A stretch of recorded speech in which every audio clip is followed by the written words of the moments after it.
Sherratt holds it in. Giroux in front for Verhaeghe. Let's go home, baby! They did it! Carter Verhaeghe, another overtime goal.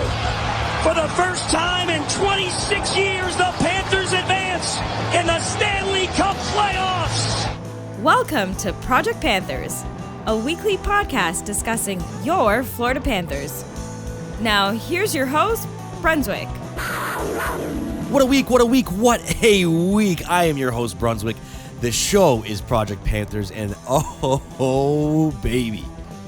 What a week, what a month, what a season it has been thus far in Panthers territory. If you're hearing the sound of my voice, that means you found me on YouTube, Spotify, Apple Podcasts, or any other major podcast platform out there on the World Wide Web by searching Project Panthers. Remember to follow us on socials. That's Twitter, Facebook, Instagram, whatnot.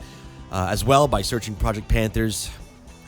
Folks, the Florida Panthers, your Florida Panthers, are finally moving on to the second round of the NHL playoffs for the first time in 26 years.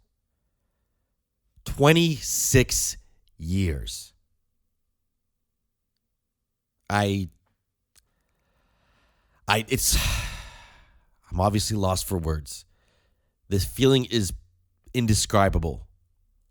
If you're listening to this podcast, you're probably a pretty big fan of this team as well. I have been a fan of this team since a year after the inaugural season. So 1994, I became a fan of this team. And I've been living up here in Canada my entire life. And back then, there wasn't the internet and exposure to sports like it was back then, or like it is nowadays. So I didn't have a lot of access to them. But, I became a fan of the team thanks to my dad bringing some memorabilia up from Florida and them being a new team, the logo being a cool thing for an 7-year-old to hang on to. So when I was 9 years old, they made a cup run. They beat the Pittsburgh Penguins in the Eastern Conference Finals in Game 7 on June 1st, 1996. Tom Fitzgerald scored the game-winning goal in that game. That was the last time they had won a playoff series. Years and years of heartbreak from this team. The Pavel Bure era started in 99. It's a pretty exciting time. That he was my favorite player at the time before he even became a Panther. So, that was a big moment for me. But some promise was brought to the organization then. The team had some good pieces. Ray Whitney, Victor Kozlov. Trevor Kidd was starting to become a pretty good goaltender before his injury. There was some hope there, and things weren't so bleak at that time yet, The Panthers were not even 10 years old. They had, unmistakable success in their first few years. For a long time, they had the highest point total of any expansion team in their inaugural season, barely missing the playoffs. So by the time Pavel Bure came around, the franchise wasn't exactly tainted. There wasn't this dark cloud hanging over them just yet. But, Pavel Bure came. He scored a ton of goals. No one else did. And he got traded to New York for Igor Ulanov and some draft picks. Retired not long after.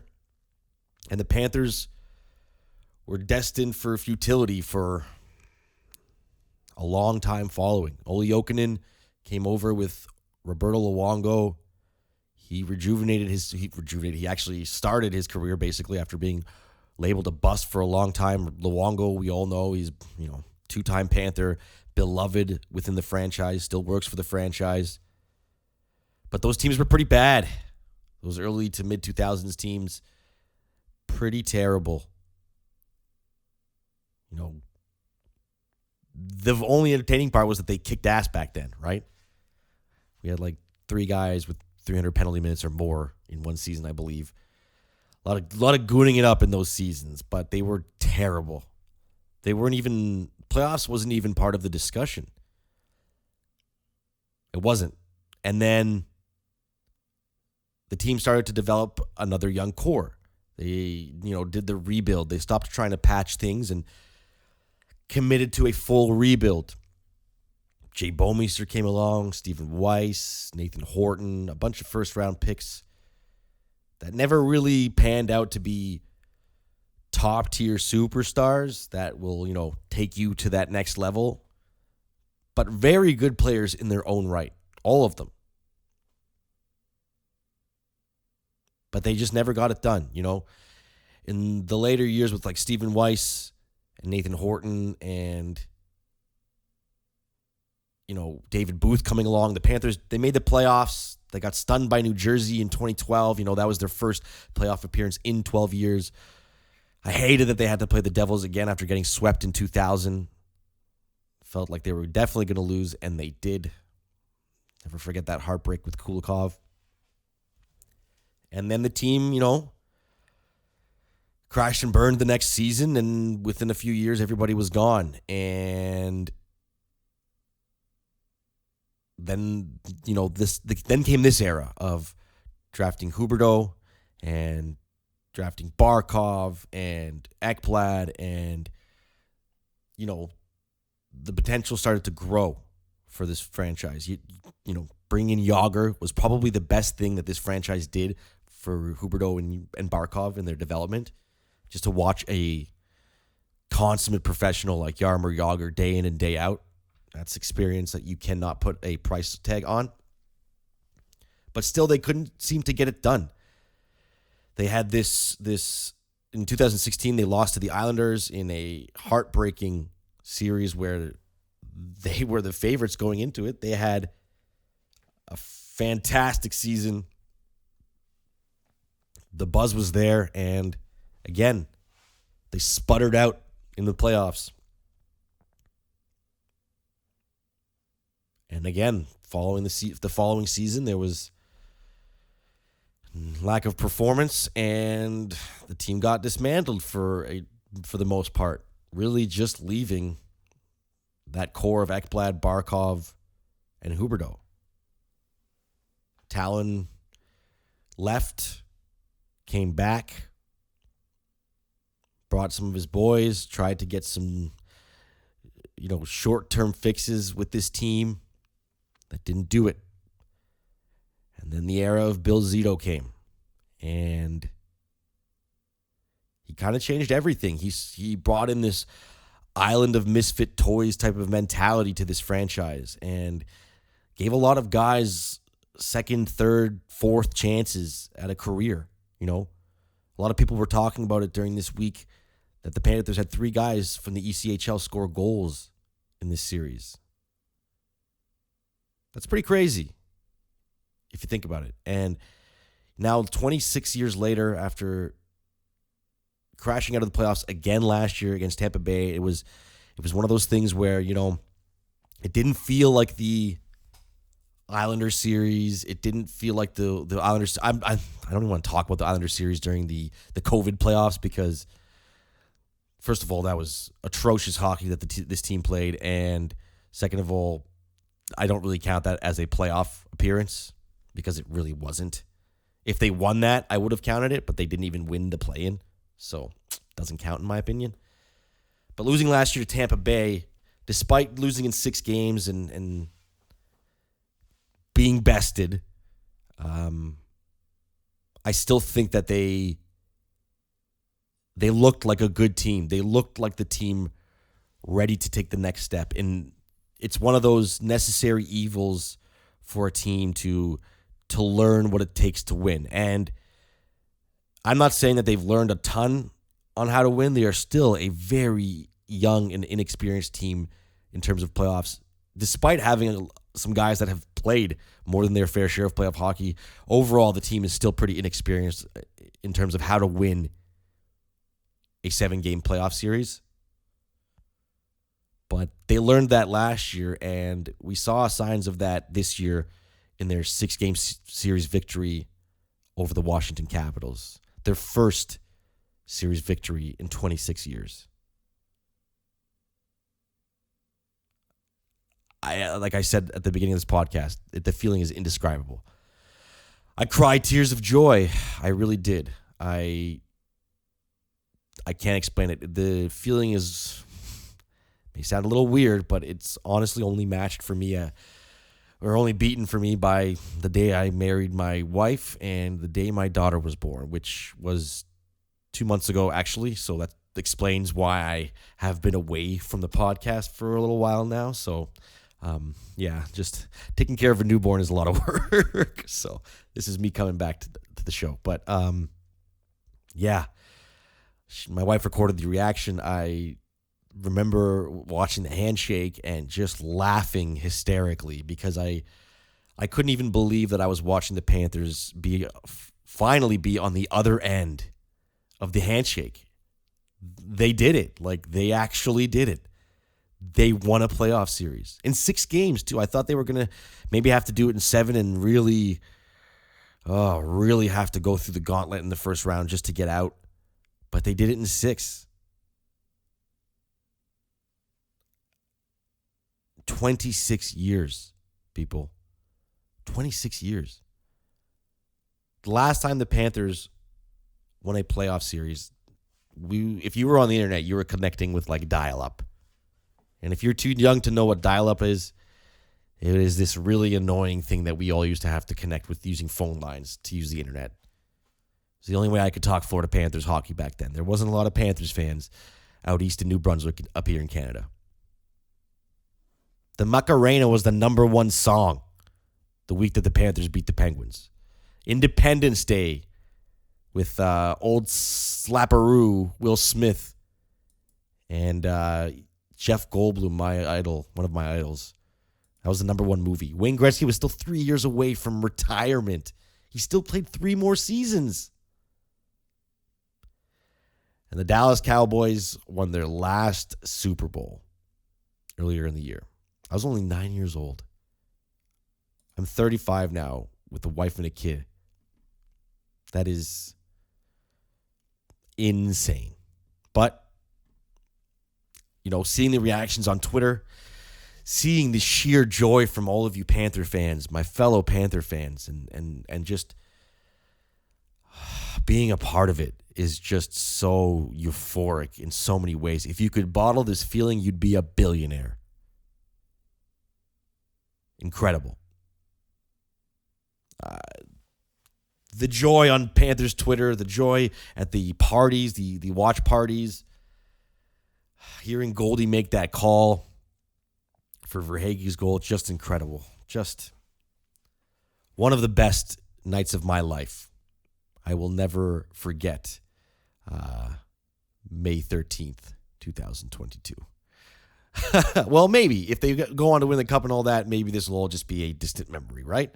Right? It just feels like it's been such a long time that it's hard to forget. But I'm going to go for a little bit of a different format for the show this time around. I'm not going to go game by game.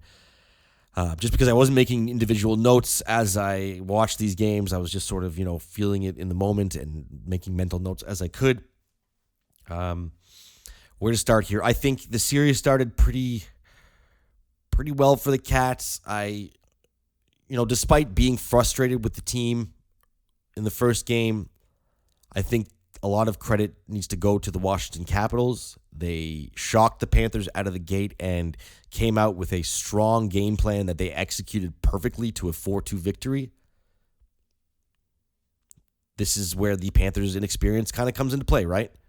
Washington has players who have been there before. A lot of that team has won a cup. Peter Laviolette is a very experienced NHL head coach, and they flexed those muscles in game 1. And Florida kind of came out pretty stunned, but they came back with a vengeance. Game 2, they won that one 5-1. Very dominating performance. This was the team that we were waiting to see kind of explode after the second period. They really got their offense going. But that didn't last long because the first game in Washington, they got crushed. And I think this was a big moment for the Panthers, a big slap in the face. They lost 6-1 in game 3. And You know, I'm sure most of you are aware just how gloom and doom it was in Panthers territory after that loss. It really felt... I was celebrating Mother's Day at my mom's house that day on the Saturday because we were doing my wife's Mother's Day stuff on the Sunday. And I was a miserable, miserable piece of shit for a good chunk of the day. And, you know, my family was doing a great job of trying to cheer me up and say, hey, you know, it's just a game or whatever, blah, blah, blah. But, like, it's none of them are as big sports fans as I am, so it's hard for me to translate it to them just how painful it was to feel those same feelings I have felt for 26 years. Those same memories, the same, you know, crap coming through the pipeline and, you know, just not getting it done, not performing, not trying. There's no effort. Like,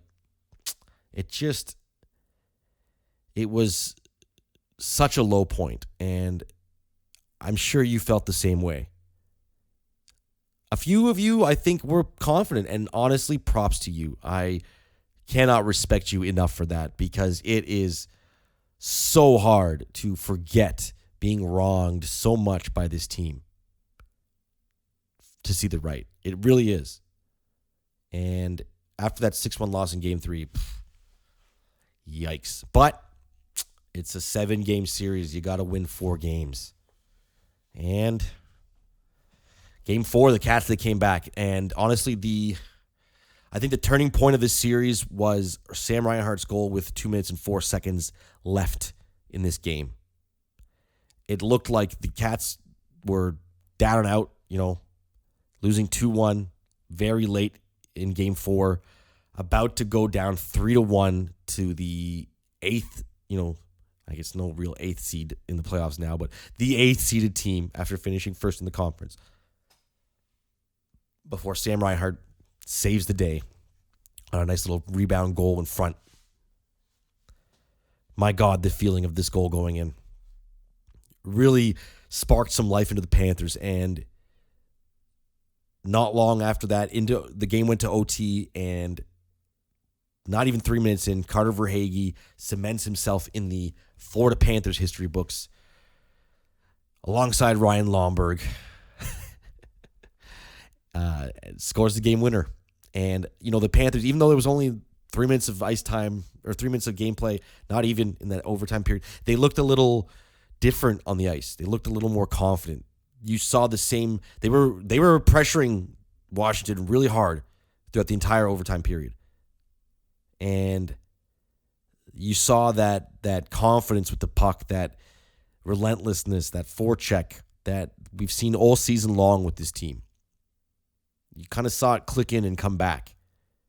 And that bled into Game 5, where they won 5-3 and took the lead in the series, 3-2, for the first time since 2012, when they lost in Game 7 to the Devils.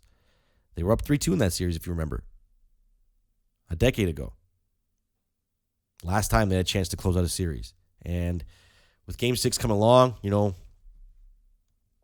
it was nervous. You have those same feelings. Oh, God, oh, God, oh, God. They're going to lose. They're going to collapse. But they didn't. It was a tough game. It was in Washington. Again, Caps didn't make it easy. They scored with 1 minute and 3 seconds left. TJ Oshie on a power play. As soon as Forsling took that penalty late in Game 6, you knew that Washington was going to score. You just knew. You felt it. You felt it. But despite being extremely nervous going into overtime, I had some confidence. I did. I felt good about this team. They had a buffer. Even if they lost this game, it wasn't totally over. But they were the better team in this game. And I mean, overall, I think Washington peppered Bobrovsky well, but overall, I think the Panthers played a better game, and they got rewarded for it. Carter Verhaeghe, again, cements himself in Panthers history. He got the game-winning goal in Game 5 after a 5-point performance, factoring on every single goal, and gets himself the game winner in Game 6. 3 straight game-winning goals for Carter Verhaeghe. The Panthers win 4-3 in overtime, and they win Game 6, closing out the Washington Capitals and moving on to the second round. Wow. Wow, wowie, wah. All right, let's talk about some stuff with the series. I think, Carter Verhaeghe, clear-cut MVP of the series. It's not even close. No question at all. To put up 12 points in this 6-game series is ridiculous. He willed this team to victory in Game 5. I think Barkov's is at a point per game right now in the series, and I think that's basically all due to Verhaeghe. Barkov was checked a ton in this series, had a lot of trouble finding any space. The Caps were all over him in this series. Really, really tight checking performance by them. They did a great job with him. He still managed to get some space, create some opportunities, get some points, but I think a lot of that was thanks to Carter Verhaeghe's efforts. And, he really took advantage of Barkov getting double-teamed, getting the extra pressure. Verhaeghe got a lot more space on the ice, and he's quick, and he'll make you pay. The Capitals did not give him the respect that he deserved, and he made them pay. Incredible performance from him. I thought Sergei Bobrovsky, despite having a couple of bad games and not always starting out in the best fashion, I thought he was stellar. His numbers are pretty good. He's got a 2.73 GAA, I believe, and a 906 save percentage, 2.79 GA, my apologies. So he's got some pretty good numbers. He's been playing well. I think he got better later on in the games, which was nice to see. His second half of the games, I think, were much stronger than his first halves. He really shut the door in pressure situations. I'm very confident in him going into the Tampa series. I would love nothing more than him to continue to play that stellar goaltending role and not create that goalie controversy with Spencer Knight and just sort of not have that thing hanging over the team throughout the series against Tampa. But I have the utmost amount of faith that he can continue to do that. I think Bob is hungry for a cup. I think he wants to win.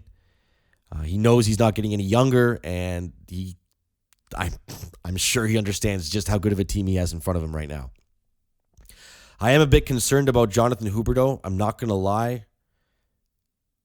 After a career year and he didn't get a Hart Trophy nominee, but some people said he was in the conversation at least. I agree. Should have been in the conversation. Whether you're not the nominee, I don't think so. I think the person that got snubbed was Roman Josi. I think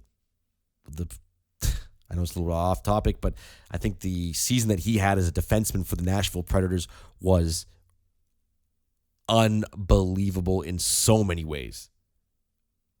And him not to get recognized for that is sad, but I'm sure the Norris is a lock for him. Regardless, though, I think Huberdeau, he needs to kind of, I don't know what it was. It didn't seem like he didn't have space. I think he sort of seemed a little unsure of himself, looking to make that extra pass a little too often. Second in the team in ice time for forwards, but only 3 points in 6 games, only 1 goal. Again, I'm not alarmed. Huberdeau is an incredible hockey player, a great talent with a boatload of skill, but I don't think that he brought his best game to the Washington series. And the Panthers still won in 6 games. I think that's a good sign for this team. If your highest offensive outputting forward is in a bit of a cold streak and you still end up winning, that's a good sign, right? But I'll be really interested to see him in Game 1. This Tampa series is going to be bloody, and the guys are going to have to get into it right away. There's not going to be any time for pleasantries. So I will be watching him very closely in Game 1 as we approach it. I think Barkov, again, finding lots of space, playing really well. Despite that, didn't look dangerous on offense just because of the nature of Washington's defense. But he put up the points. His line was fantastic. His line was the best line of the series. Capitals only scored their first 5-on-5 goal against Barkov in the final game of the series. That's a very impressive stat. And I think Claude Giroux, he stepped up huge in this series.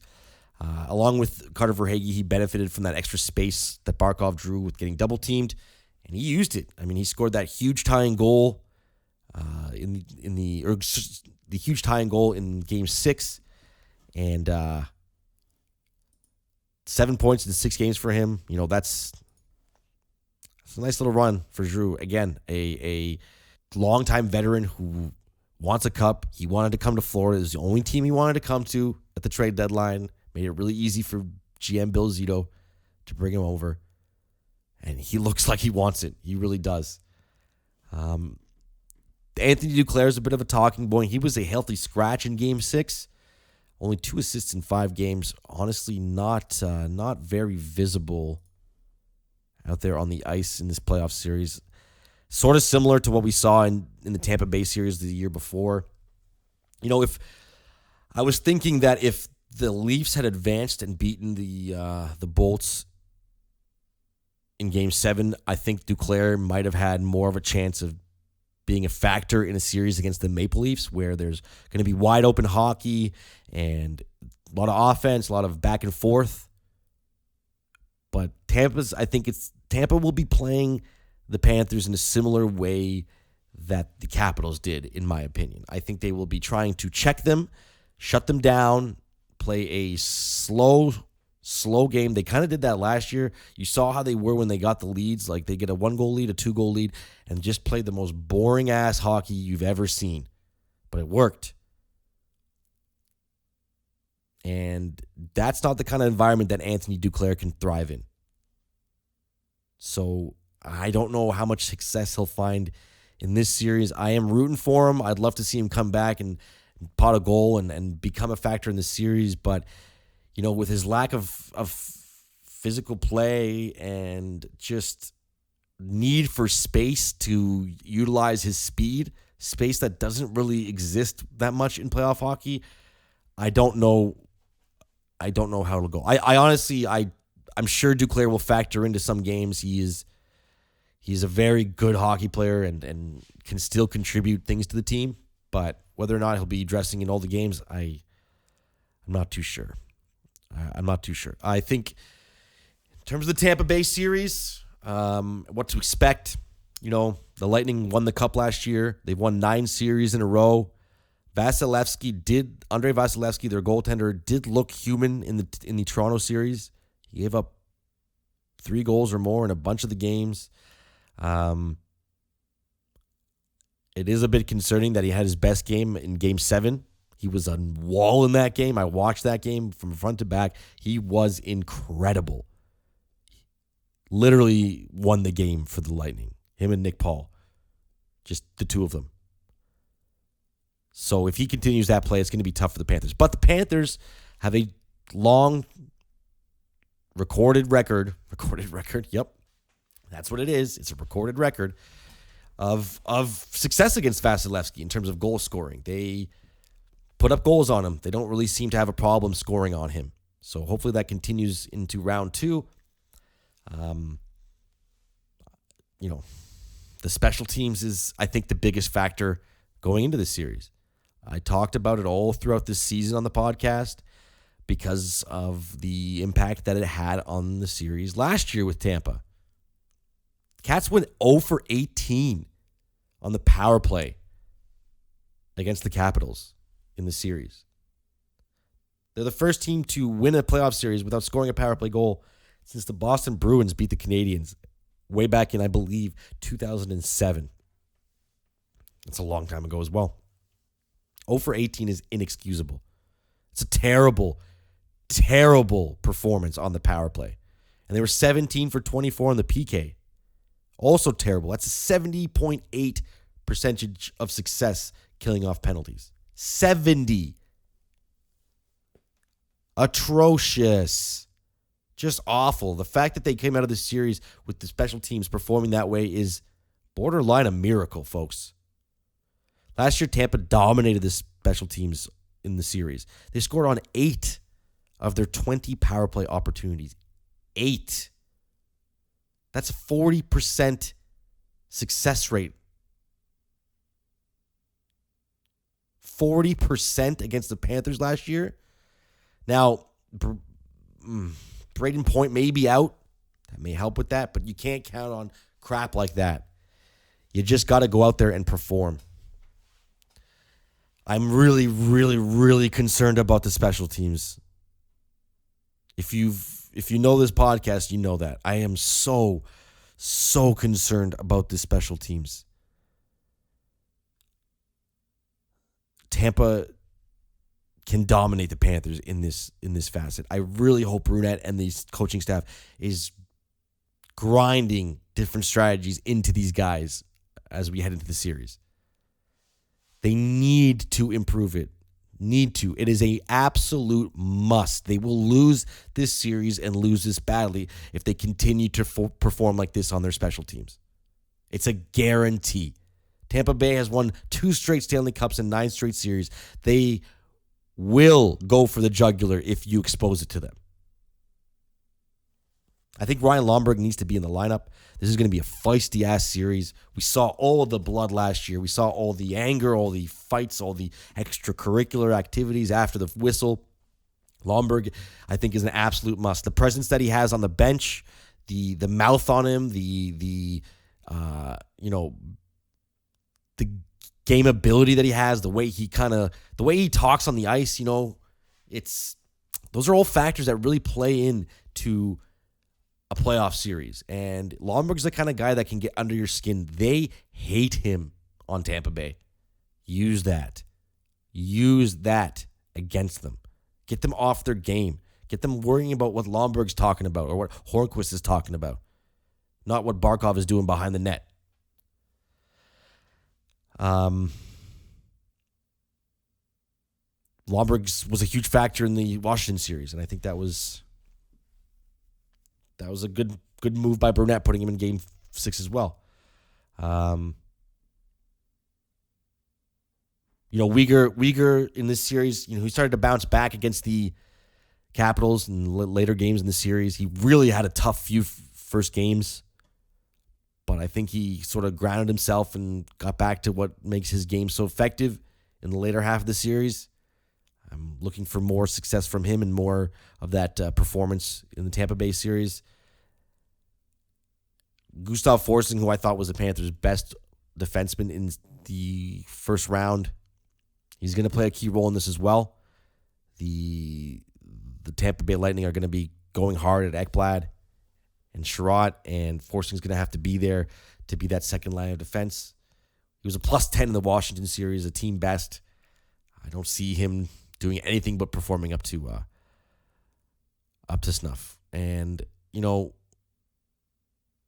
the talk about Braden Point being out on the Tampa side, that's, that sounds fun, right? Not having Braden Point. He's a Panther killer. But you can't count on those things. Nick Paul stepped into that second line role in Game 7 for the Lightning, and he scored 2 goals, including the game winner for the Bolts. So they're not a pushover team. So that one injury doesn't necessarily mean that suddenly the Panthers have a huge advantage over them. They really got to still get things done and stick to their game plan. I do think that Tampa doesn't have the same depth that they had last year. I think that's an obvious advantage for the Panthers. They are a very deep team, basically rolling 5 NHL lines in practice. That's got to be something that the Panthers use. The series is going to be tough. It's going to be painful. I think a lot of guys are going to get bruised up. I think whoever does move out of the series is going to be beat to all hell in the Eastern Conference Finals. But I think that's the same case in the other series with Carolina and the Rangers. I don't think those two teams get along too well. So it will be a similar story for them, whatever team advances over there. So we'll see as time goes on. But I think the Panthers really need to utilize their depth, get some fresh guys out there in games where they need to, play things accordingly, watch the matchups, see how Tampa is responding to your matchups in the first 2 games, respond accordingly on the road in Tampa Bay. But again, I will stress, if you don't sort out the special teams, there ain't going to be much to talk about, folks. But one more thing to talk about is this bullshit-ass schedule that the NHL has formed. We were all waiting with bated breath for the NHL to finally release their schedule, and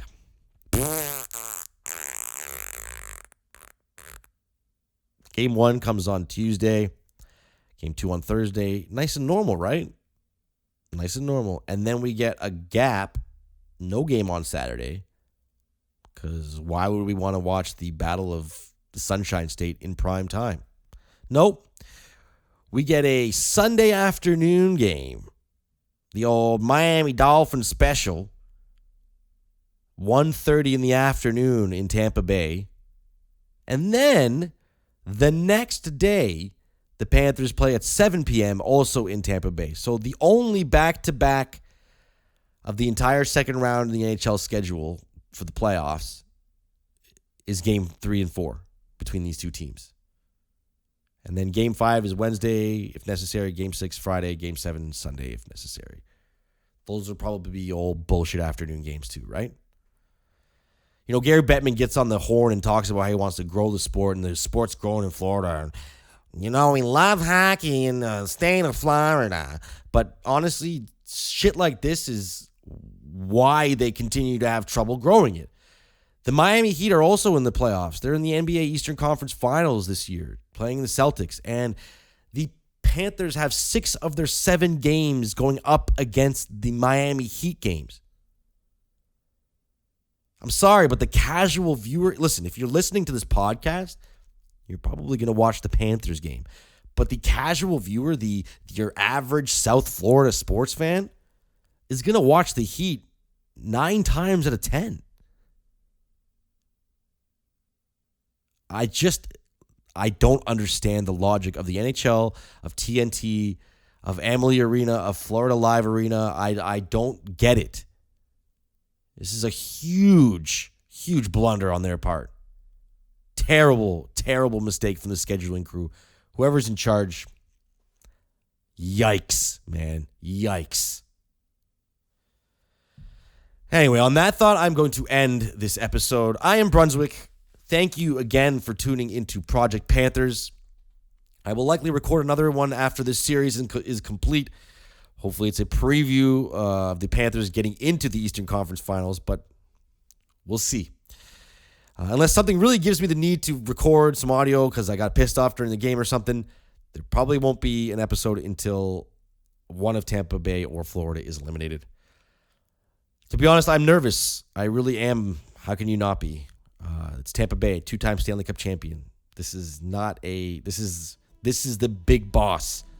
This is the big boss battle for the Panthers. I just want them to get their revenge. Oh, how sweet that nectar would be if the Panthers can be the team that eliminates the Tampa Bay Lightning. Hopefully, we're celebrating a victory by the start of the next podcast episode, right? Anyways, folks, thank you again, like I said, for tuning in. Remember to follow Project Panthers on all socials, YouTube, Spotify, Apple. Send your questions to projectpantherspod@gmail.com. Let's get her done, folks. Panthers, Lightning, round 2. In round 2. I am Brunswick. Thank you once again. Go Cats, go. Have a week.